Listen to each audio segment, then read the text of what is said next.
让 Frank 打来电话，说今天要陪欧洲的几位董事长打高尔夫，不会回来了。嗯，好。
结婚了，还有2个孩子。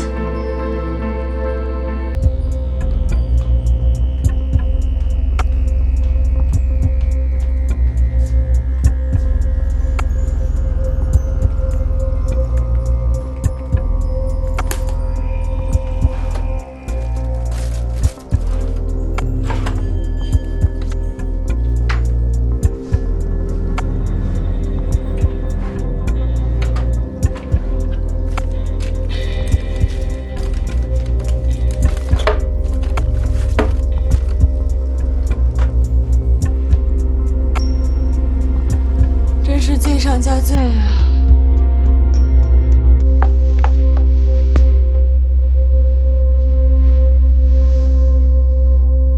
我是想跟你说，谢谢。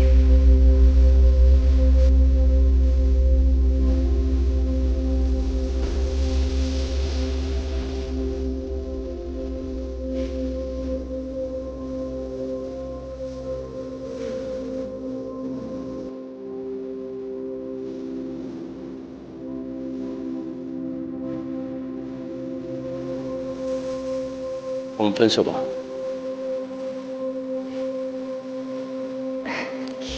没你这么开玩笑的。如果一个男人拿分手来开玩笑，就真的无药可救。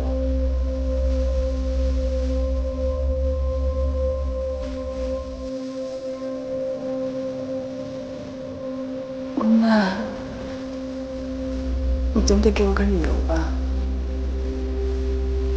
我必须和他分手，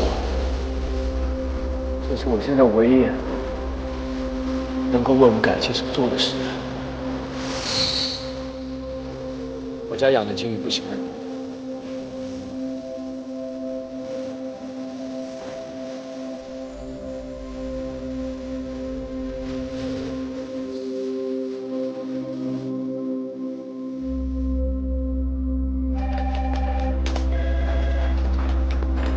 谢谢。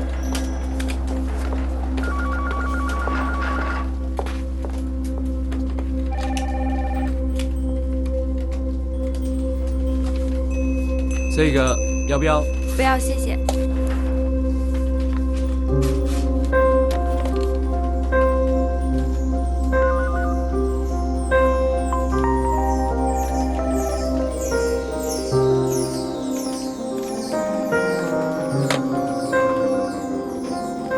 借我过一下啊。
你觉得随便一个理由就可以让我乖乖离开吗？你别忘了，一直以来我都是好奇心旺盛的吕笑笑。现在是卓大爷的工作时间，不接受任何的提问。今天你要不给我理由，就别想工作。你想我说什么？我知道你跟我分手一定有不得已的原因，我没有逼你跟我和好，但你要告诉我，是不是有我不知道、看不见的障碍挡在了我们面前？你又觉得自己是个悬疑剧的女主角吗？我说你怎么自我感觉这么良好呢？很简单，就4个字：没有理由。爱情就跟分手一样，今天我卓大爷高兴就爱，不高兴就分，就这么简单。OK？ 以前我跟你说过的所有话，从现在开始都过期作废。你可以考虑，要不要在琅琊继续待下去？到现在我都记得，到琅琊的第一天你跟我说的那些话。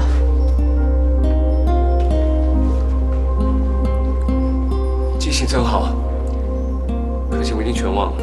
我不相信你忘了。上帝之手就在利用你的好奇心，一步一步的牵引着你走向个方向未明的深渊。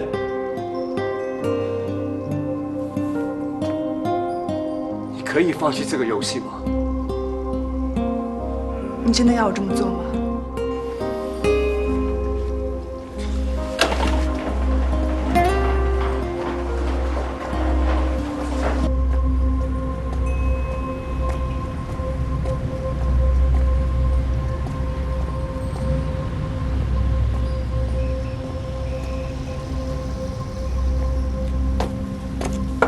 下车，不许坐我老婆身上。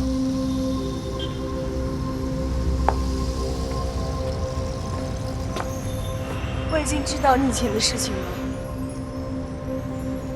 我知道你是被王主编他们陷害的，所以被迫留在这儿当清洁工。我知道你一定不甘心，也一定会想办法重振旗鼓。不管你做什么样的决定，我都会这样站在你身边，支持你的。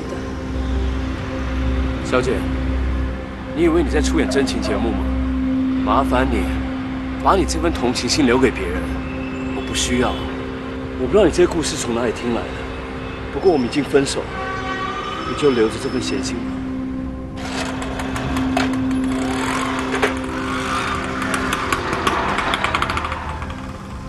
吧。啊，这个男人是长城光辉公司的总经理黄凯。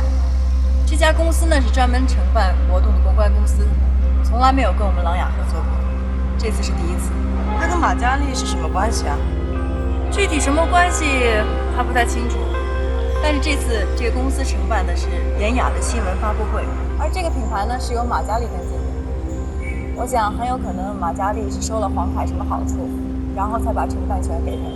那你觉得他们2个看上去关系如何？不太清楚。但是明显在回避什么，好像装作不认识。中期考评就要开始了，这次我们可有好戏看。你就等着看吕笑笑怎样考评她亲爱的表姐马嘉祺吧。最高分只有1个，如果他把最高分给了马嘉祺，那其他的总监都会闹翻天。马嘉祺这次可真是棋差一招，她根本不应该公开和吕笑笑的表姐没关系。虽然她今天逞了一时之快。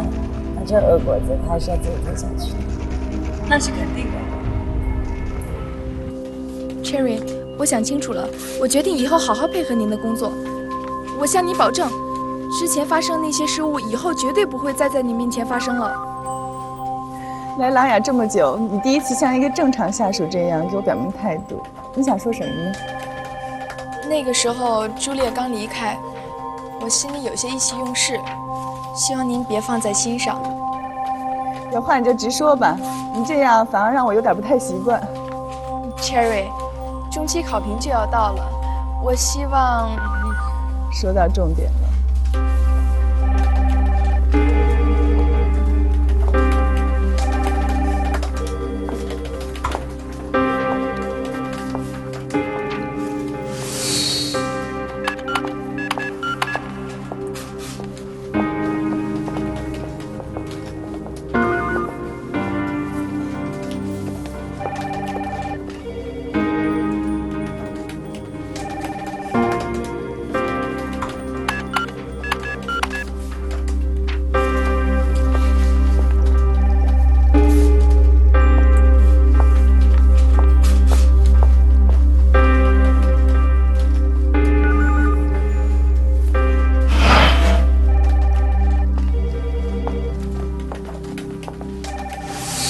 那我先出去了。啊。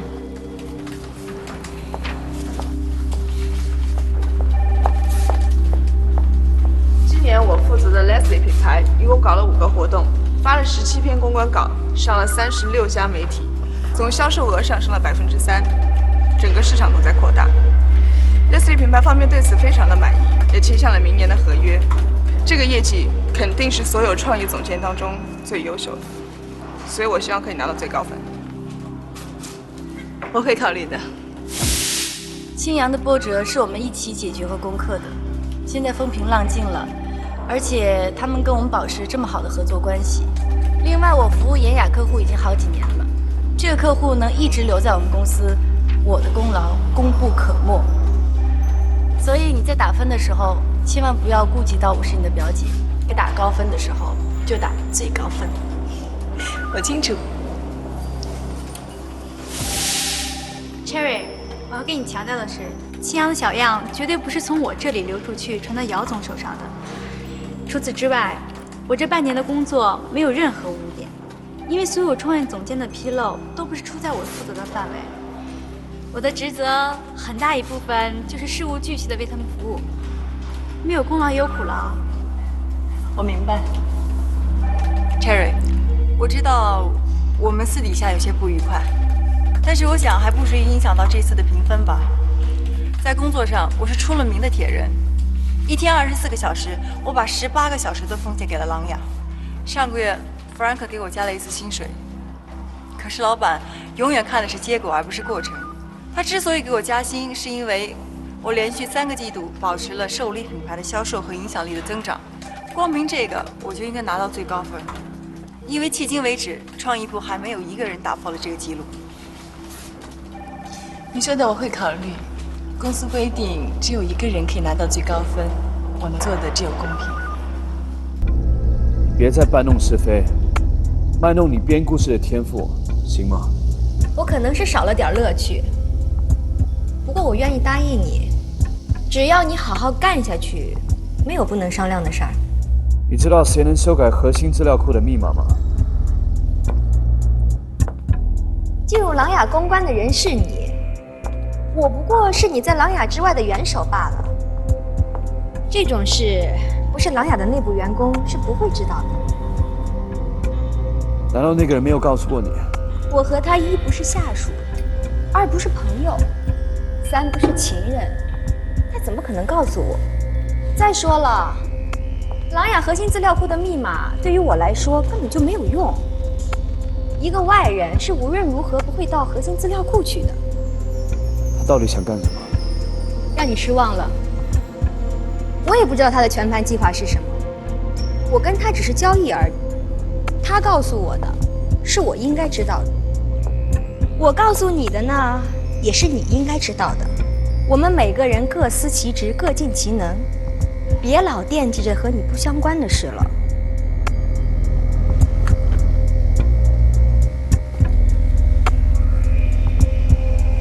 我可以为了这个计划和吕秀秀分手，但我不能让她变得像我一样渐渐受人控制。她是因为听了我的话才进入琅琊，才卷入这一切的。我会负起这个责任，查出背后那只上帝之手。但凡爱管闲事的人都不会有好下场，到时候别说我没有警告过你。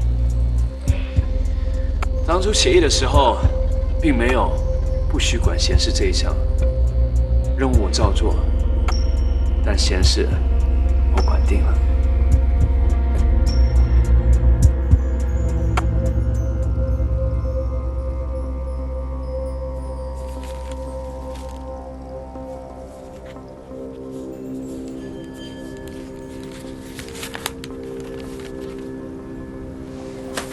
中期考评进行的不这么顺利。每个人都想得最高分，而且他们的成绩真的都很优秀。啊，太头疼了。每次考评都是这样。既然这样，为什么只设1个最高分啊 ？Cherry， principles are principles， 你1个字都不能改。这是一个表现领导力的时候。你如果自己的下属也搞不定，你怎么当主管？不如你在大他搞微商，你不是喜欢那个清洁工吗？怎么了？你还上犯错误了？人不犯错就不可爱了吗？就冲你这一句话，你希望我给你多少分？是你给我打分啊？是我给你打分，给我打分的是琅琊公司云端的上帝们。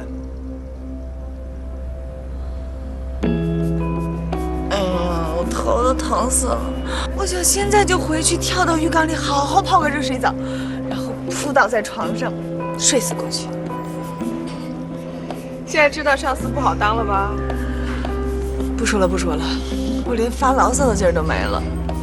要不我跟你说一件提神的事儿。不是卓源的事儿吧？不是，在中期考评即将来临的时候，让他一边乘凉去吧。我告诉你啊，我知道以前管理核心资料库的那个人是谁了。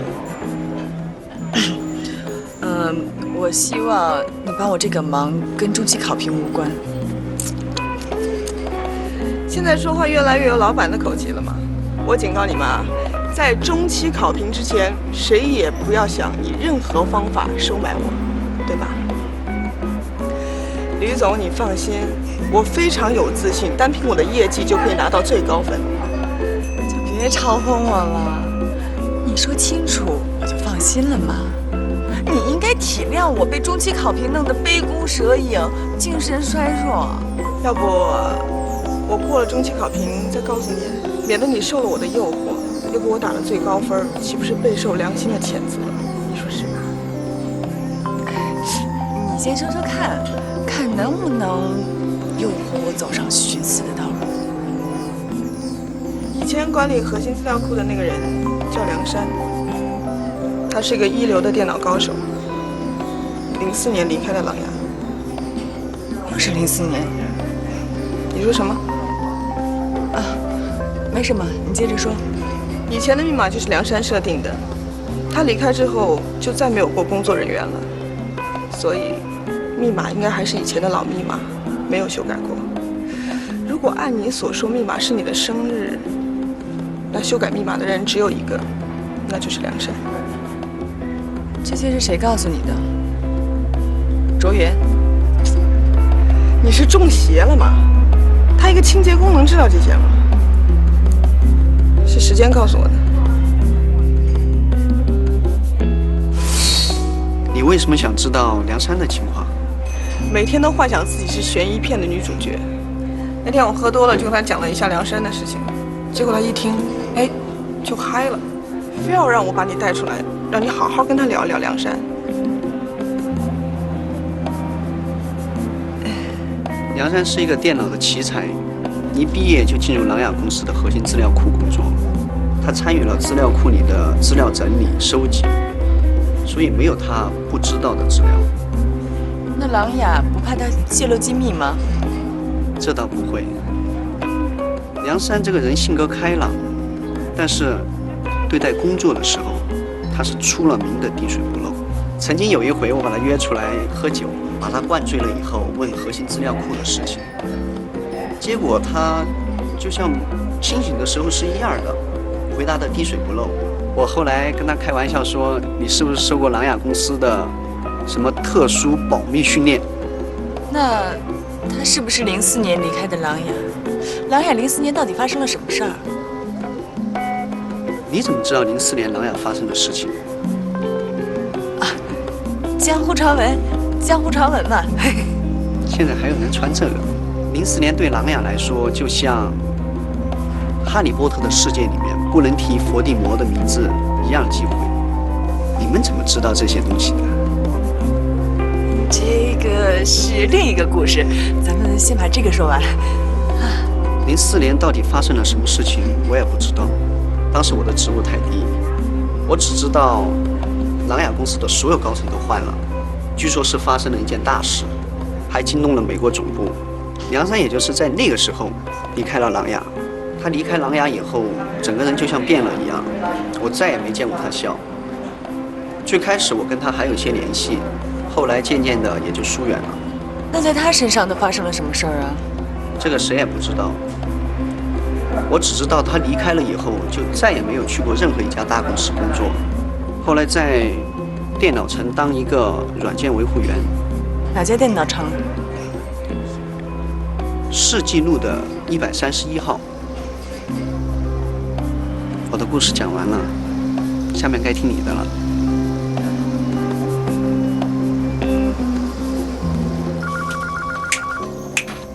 美女们，如果明天的考评我得了最高分，那可不赖我，也不赖我跟吕笑笑的亲情关系，要赖就赖琅琊的打分准则，实在是太不适合我了。我要是得了高分，可别怪我啊，要怪就怪琅琊。听到了吗，美女们？马总监，现在就开始宣传了。那要是明天没有得高分，岂不是会很丢人？你心虚了。心虚？凭我安若慧的业绩，我为什么要心虚啊？手下意识的抓裙摆是心虚不自信的表现。可能在马总监面前，再自信的人也会显得不自信了。那我不是占了大便宜？我相信明天吕笑笑一定会帮你，但我又不相信她敢这么明目张胆。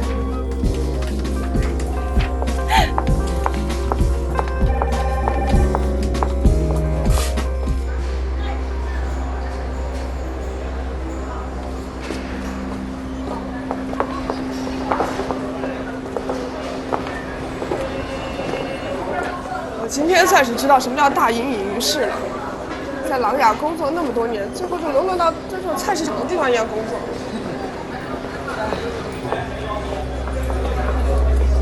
哎，时间啊，那个店在哪儿啊？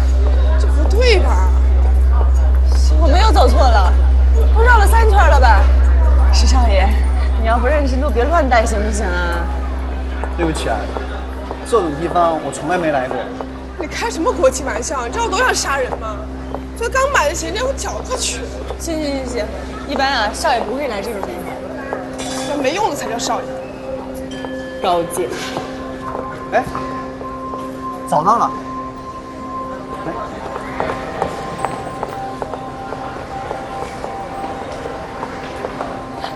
请问您是梁山吗？我不是，他今天放假。你能告诉我他的电话和地址吗？我们有急事找他。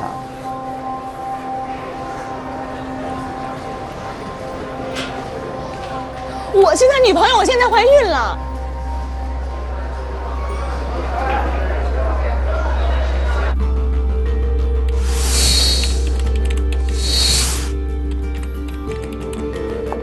喂。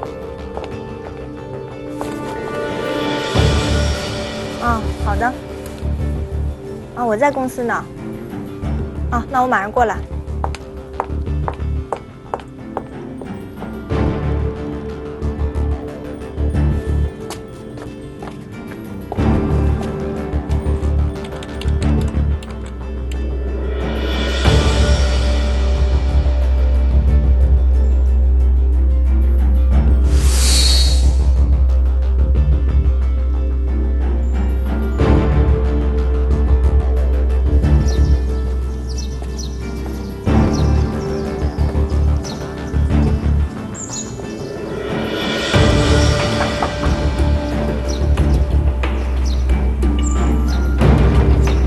你好，我是益达快递，有份快件要交给梁山，必须本人签收，请问他人在吗？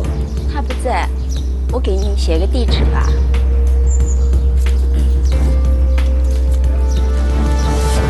谢谢啊。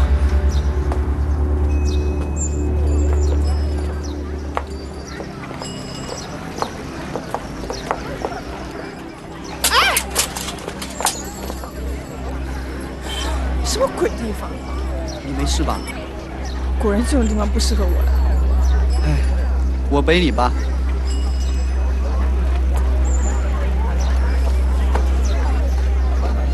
哎，刚才吕笑笑说的是真的吗？是啊，不然你看他怎么跑那么快？嗨，到了。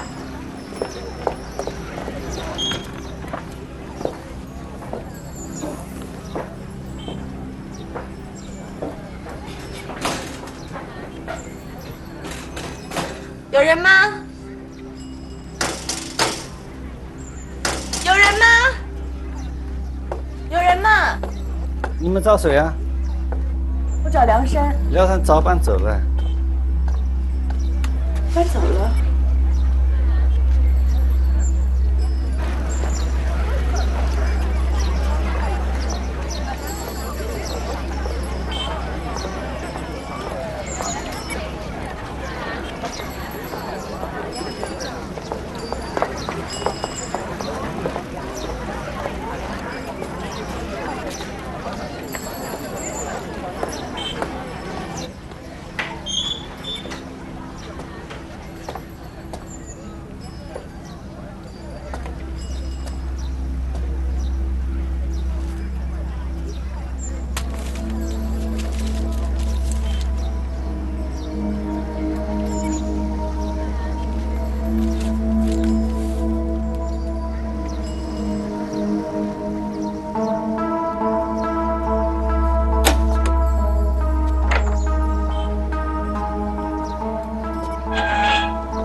梁山是吧？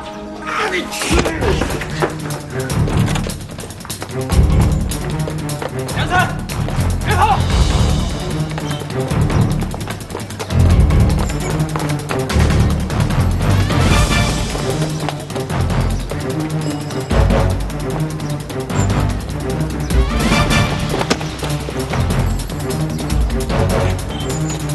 周岩，那不是琅琊的清洁工吗？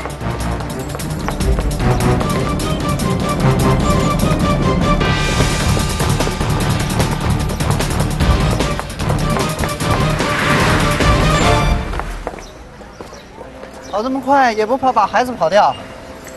让你乱说。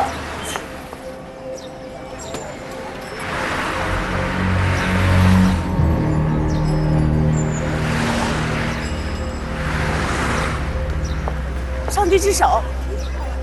什么？我记下车牌号码。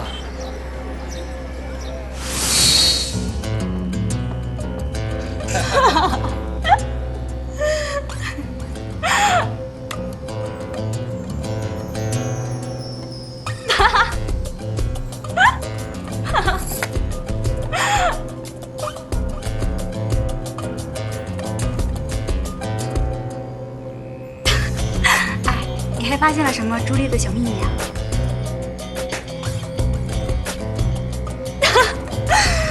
清洁工，你太好玩了。我今天还以为吕潇潇是真的怀孕了呢。今天的事要保密啊，否则什么？否则我就把你的秘密说出去。我能有什么秘密啊？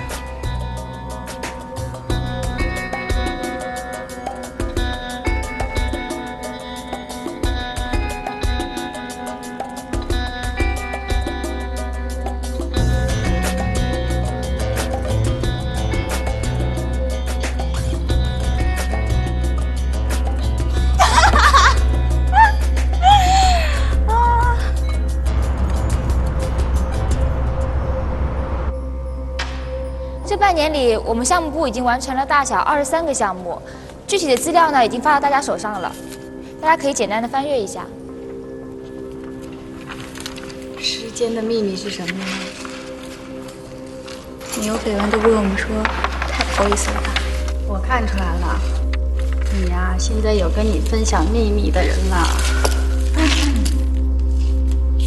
你们不要以为已经胜券在握了。我知道，每个老板都有自己亲信的下属，老板罩着自己的员工也是理所当然的。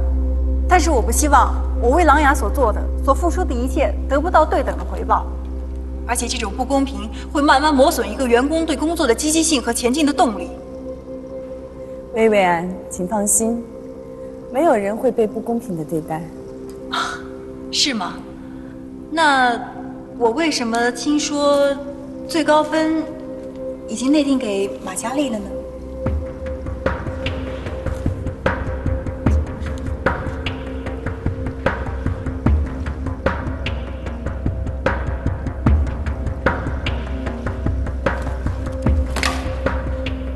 薇薇，事情没有发表之前，请你不要乱讲话。以前朱丽叶在的时候，也没见你这么沉不住气呀。Carrie 说得好，一朝天子一朝臣，上面的老板换了，下面的人自然人心惶惶的。不会吧？真的是马嘉丽？我的奖金！安静，请大家安静。刚才薇薇安讲的纯属子虚乌有，每一个人我都会按业绩打分，绝对不会有偏私之处。是吗？那既然这样，麻烦你打开你的笔记本，让我们看看你是怎么打分的。我们要求打分透明化，不过分吧？唯一找到那辆车的一些线索。对不起，先等一下。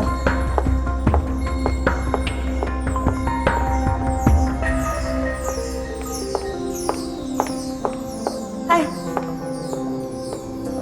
吵死了。一会儿就好。你说你找到线索了？我找到车的照片和一些资料，正在调查当中，查到再通知你。哎，不会吧？在会议室外面，你赶快进去安慰安慰他们。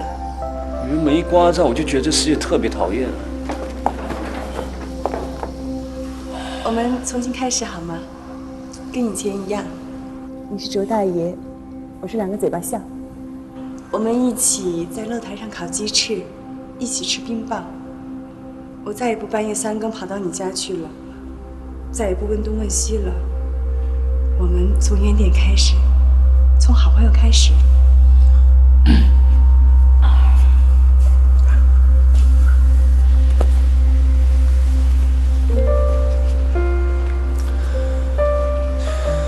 小的时候呢，我觉得所有事情就跟个圆圈一样，你顺着这轨道走，走一圈回到原点，就很像什么事情都没发生过一样。但你不是小朋友，不要以为这个世界上所有事情那么简单。男女之间没有什么好朋友，要么就男女朋友，要么就什么都不是。那你为什么要帮我呢？你费尽心思找到梁山的地址，记下带他走的车号，查车主是谁。你为我做了这么多，就为了告诉我一句我们什么都不是。我这么做就省得你老是拿一个破信封来烦我，我受够了。麻烦借过。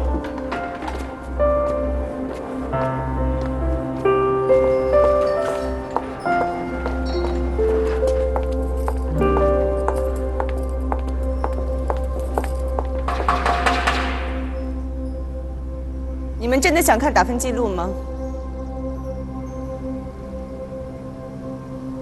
好吧，请。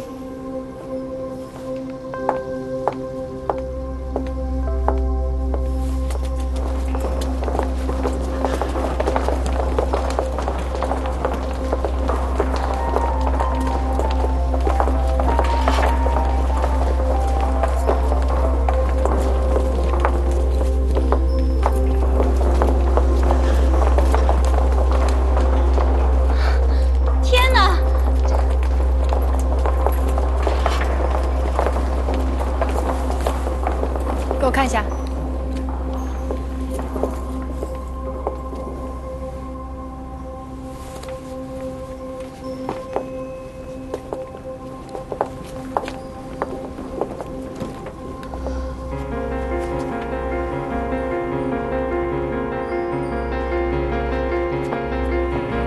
我会告诉 Frank， 我们每一位总监都是最优秀的。我不喜欢打分这套制度。虽然公司有公司的章程，但我有我的方式。Vivian 满意吗？不过现在只有你，我会改为9分，因为你太影响公司内部的气氛了。当然，如果你不满意的话，现在就可以找 Frank 投诉，我不会介意的。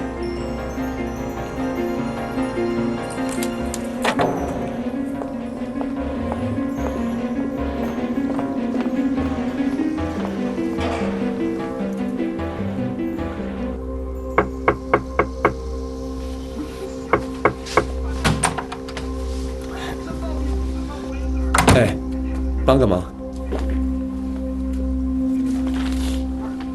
什么？帮我查一下这个车主。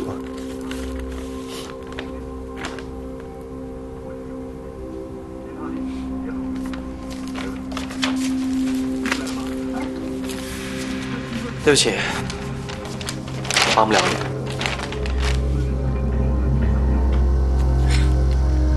这么快就辩解啊？哎呀，别这样啊，好兄弟。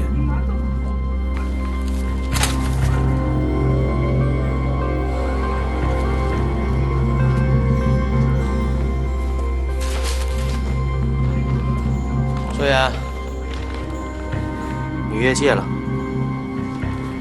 就跟我说这个。背一个女人不值得。你是黄凯，所以我原谅你。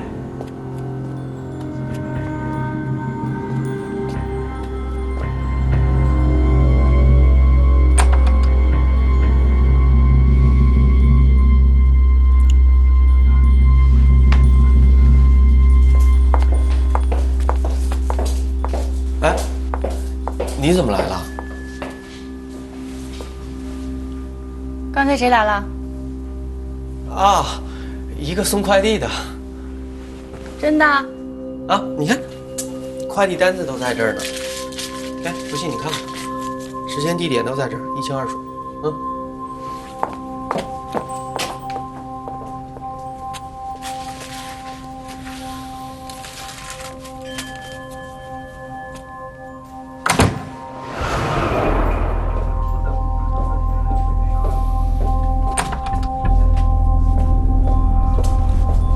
慢点啊！拜拜。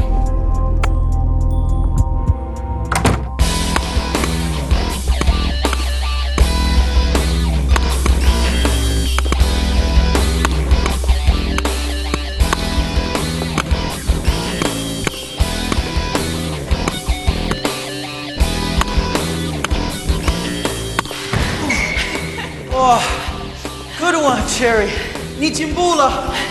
谢谢。我上次回去的时候，好好翻了翻书，动了动脑子。我发现我的抢欧的问题，主要出在策略上。我站得太靠后了，站得靠后就只能防守。虽然赢取到了更多的反应时间，但是我回球的力量弱，跑动的距离长。我这次改变策略，我要主动出手，主动进攻。哇 ，Excellent！ 进攻永远是最好的防守。我得重新evaluate你这个对手。还好吧？还行。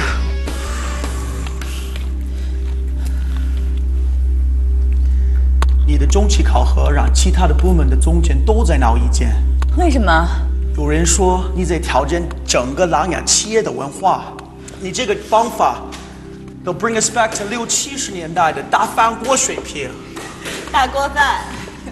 Whatever， 就是这种落后的管理模式，代替先进的，把我们很多年的努力付之东流。奖励也是一种激励呀，而且我又没说把这次的考评形成一种惯例。关键是谁才是制定规则的人，这个话语权在我。什么意思啊？种醋在同一种状态下，人都会疲倦的，这是鲶鱼效应。在古代的渔船上，渔夫怕捕获到的鱼死掉，就会在里面放上2条鲶鱼。鲶鱼好动，不停地游，就会带动其他的鱼都必须的动，动起来就不容易死掉了。那就是说这个月给他们松一松绑，下个月再紧一紧。没有伤过我们的 Cherry， 越来越像总监了。也不完全是手段，主要是创意部的人都太辛苦了，他们把全部的精力都用在了工作上。你去看看客户部，他们跟你们一样辛苦。那只能说明琅琊的生存条件恶劣，并不能说是这种环境是正常的。我可是你的老板。所以呀，你是拉网的渔夫，我是船舱里的鲶鱼。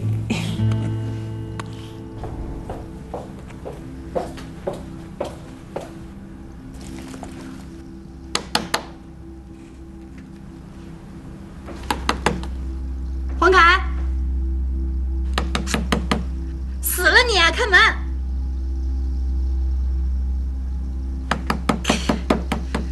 开门啊你！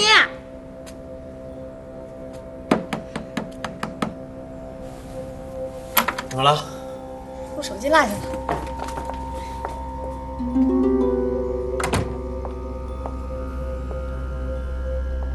你怎么在这儿？哦，对，我是不应该在这儿，我先走了。不好意思啊，有什么事情我们再联系。没有，不好意思，人是我，拜拜。哎，等等，你是不是决定了跟吕笑笑分手？对。好，那你要答应我，以后再也不跟他见面。像你这样鬼鬼祟祟的人，会对他造成麻烦的。据我所知，吕笑笑已经是个成年人，不需要一个额外的监护人。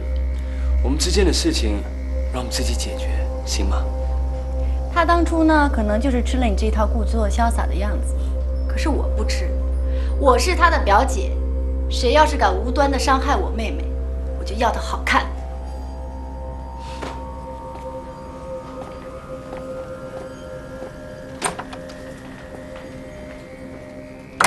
吕笑笑瞎眼了。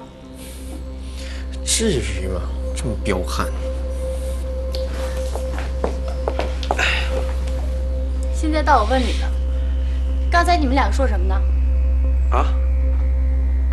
他求我来办点事儿，他一个远房表弟想到我们公司来实习。真的？啊，你看，他表弟的简历。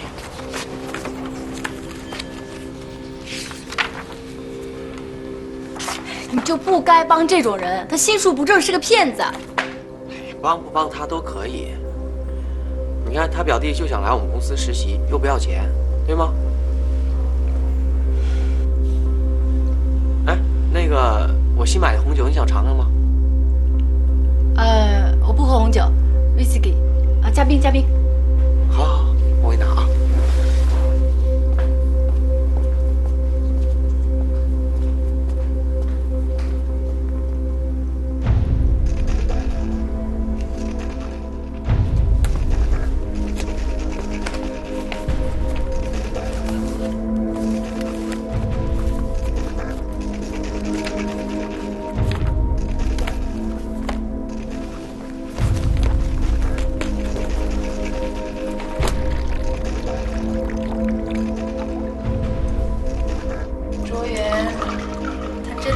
笑笑的事儿？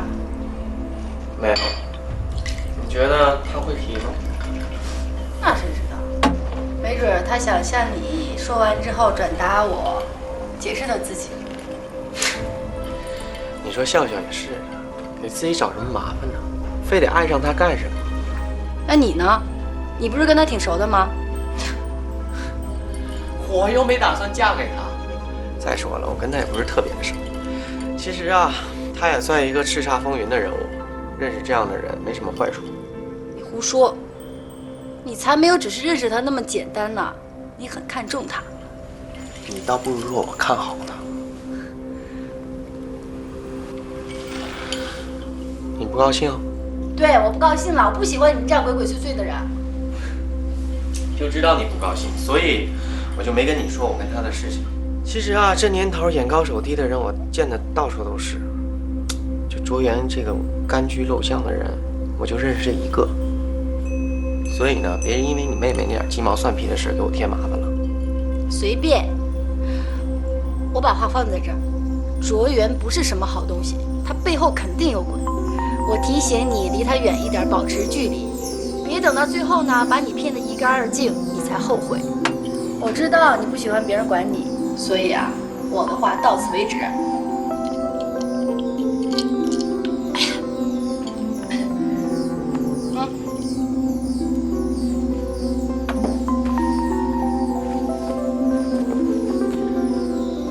你今天来就是借着卓源给我添麻烦是吗？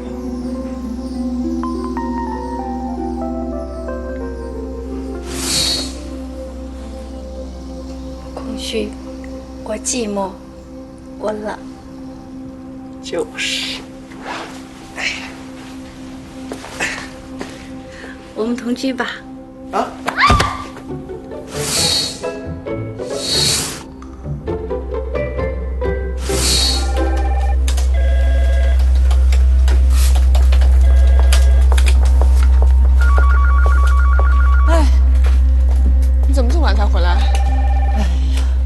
？Frank 非让我去打壁球，什么事儿这么着急啊？张总的 Leslie 要被 HCD 集团收购了。什么？所以拥有了雷斯利。HCD 集团的产品线已经涵盖了日化美容、女士服装、男士用品全线了。可惜的是，雷斯林作为一个本土品牌，有了10几年的历史，这样一来就……你的担心就是我的问题。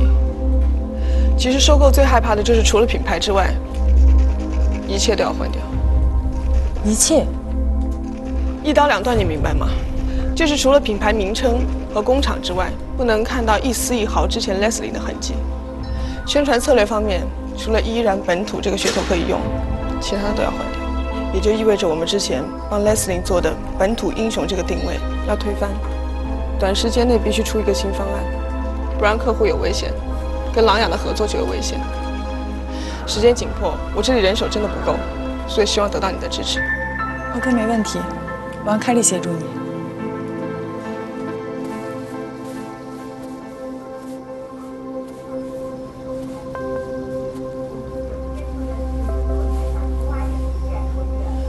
我跟你说啊，我不同意跟你同居。你好好想想，这同居就是试婚。那我可得适应一下，这后半辈子啊，都得跟你生活在一起。万一以后咱俩不行了，各回各家，各找各妈，我也得早知道。我可认真的啊。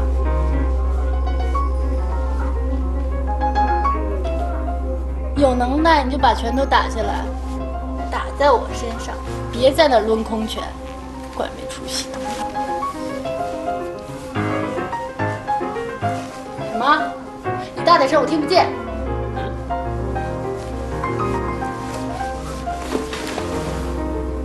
我哪天搬过来？我跟你说，不行。你怕什么呀？你到底想干什么呀？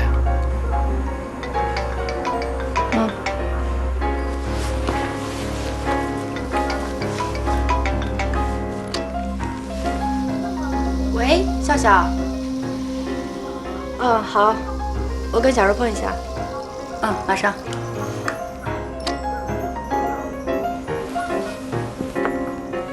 我有事先出去一下。既然你这么坚决，那我就再考虑考虑。你这人怎么这么不爽快啊？人家女孩子提出这么羞涩的问题，你还推三阻四的，你看多尴尬。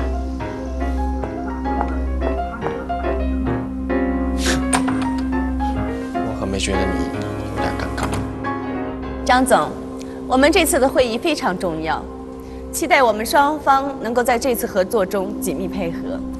我特别为咱们的案子配备了一个新的团队，除了一直为你们服务的沙荣，还特别增加了一位经验丰富的创意总监，凯莉。哦。吕总，刚刚收到消息 ，HCD 集团中华区总裁 Peter 先生已经对雷思林这个品牌收购正式完成。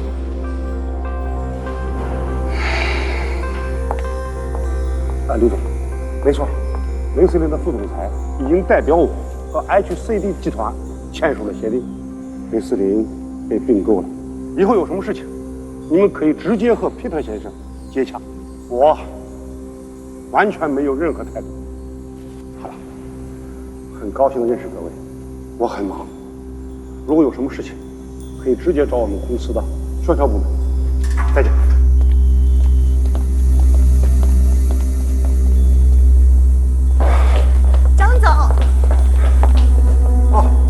有什么事吗，查瑞？您是所有的事都不管了吗？我的态度已经很明确了。那您应该不忙吧？我是说，如果您真的什么都不管的话。什么意思？我能请您喝杯酒吗？有这个必要吗？当然。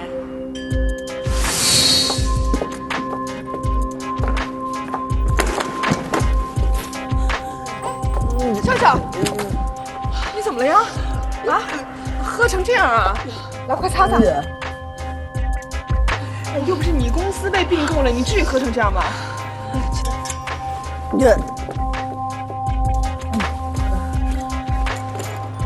到底怎么回事啊？你给我站好了，别转。谁乱转了？像你这样，你根本不适合上班，快，我带你回家。时间不等人，我跟张总都谈好了，我们接下来的工作是很伟大的。我做好。你给我以张总的个人魅力为主题，写一个策划案，强调雷斯林的民族本色。这是我跟张总谈论的结果。听清楚了吗你？你到底怎么回事啊？我头脑很清醒，就算我喝醉了，我还是创意部最大的 boss。这话听起来倒不像是喝醉了吗？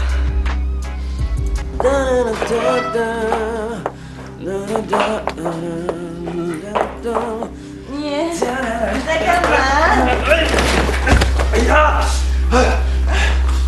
上完来这干嘛啊你？你喝酒了？我没喝酒，骗谁呀？没喝酒？我真没喝酒。我去受教育了，这个名利的东西真不是好东西，只要一沾上就变坏。你猜这是谁说的？你在胡闹吗你？我没胡闹。他一说这话的时候，我就想起你。你说，你为什么有那么多事隐瞒我？你是不是有隐情？哎，等一下，别吐。好，可以。看你以后还敢不敢喝？我不喝了，我再也不喝酒了。真是。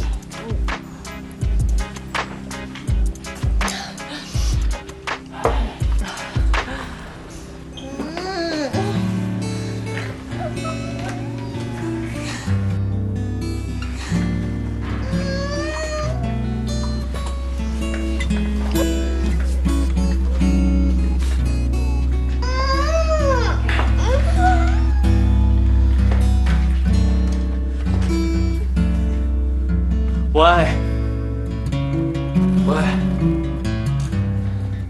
喂？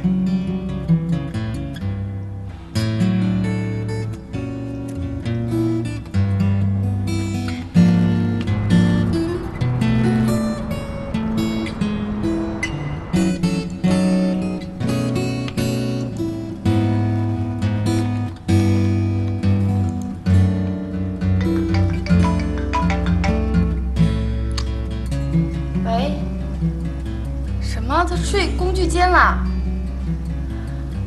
好，现在过来。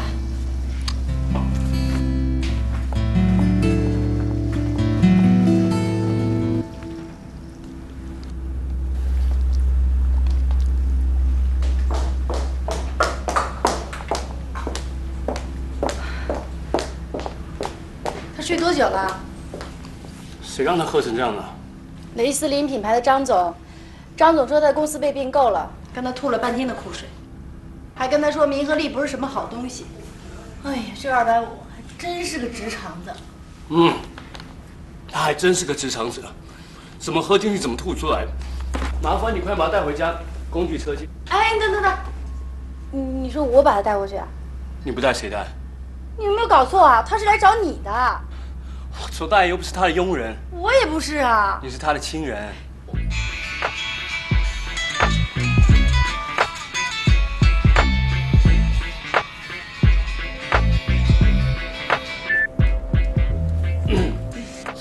说真的，帮我把他送车上吧。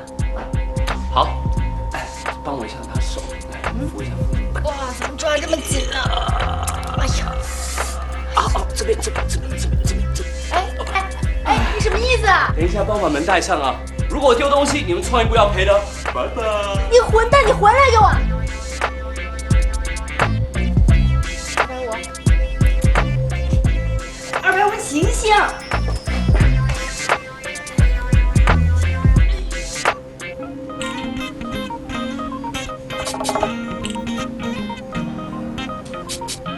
今天马嘉烈说要跟我同居。哎，跟你说话了。同居啊。今天你不用担心这个，他正陪着他妹妹呢。吕笑笑，他有几个妹妹？你看你说来说去又扯到吕笑笑身上。我发现你这个人啊，不像你表现出来那样能当大任。其实你也是个多情的种子，儿女情长，英雄气度。你当然气长了，你见到他姐姐就不敢喘大气，肺活量都练出来了。我可没心思跟你斗嘴啊！你现在必须跟吕笑笑划清界限，否则我们的工作就没办法进行下去了。这不用你提醒，自有分寸。你分寸是什么？你都看到了啊，那只是表面的，关键是你的心。根本就没有什么事，就你是在那儿唧唧歪歪的。你看你现在态度还成问题了。我的态度没问题，是你的心态有问题。卓远，其实呢，这就是一个选择题而已。而且你自己还知道正确答案。如果换作是你，你会怎么做呢？划清界限，履行自己的使命。那是因为你没有把你最心爱的女人推到一个危险的处境。